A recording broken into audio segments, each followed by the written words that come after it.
Hey artsy friends, welcome to my second composition notebook art journal series. This is part 5, Marker Doodle.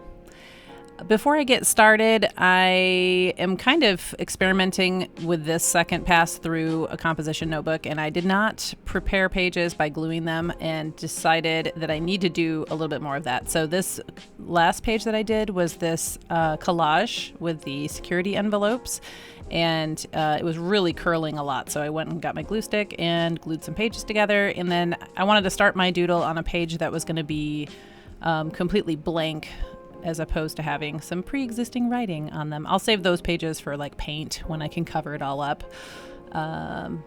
So when I first started doing mixed media and art journaling, one of the first things that I did was using watercolors as kind of like making these blobs out of watercolors and then going over them with acrylic markers and Posca paints and just different things. And I kind of wanted to do a page like that again, but I realized that in this art journal, because it's cheap composition notebook paper, I really can't use watercolor, at least not directly on the page. I might do some watercolor paper and then add it to my book. We'll see. Anyway, but I thought I could achieve a similar concept by just using different markers. So I got some alcohol markers out. That was the darker purple that I started with. And then I also got these. The lighter blue is a watercolor brush marker that I just bought because my daughter wants to do calligraphy. And instead of starting out with a fountain pen, her little book recommended a brush tip marker. So I'm using both. I'm kind of going back and forth using alcohol markers and watercolor markers. And they seem to be doing all right. So the watercolor markers require kind of 2 layers to make it solid. So in almost every little doodle that I'm making, I have to go over it twice in order for it to not leave streaks. And I think you can kind of see my method. I am just creating little blobs and doodles and circles and drops and whatever spaced out through the page. And then I just pick a new color and go in and add to each blob until it fills up the page. So it'll be fun. That other pink that I grabbed was running dry pretty quick, and there's nothing worse than having a dry marker. It stinks. So yeah. So I'll let you watch my doodling.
Thank you so much for hanging out with me today. I hope that you enjoyed watching me doodle. I hope that it inspires you to go make some art of your own and come back and hang out with me again. Have a blessed day.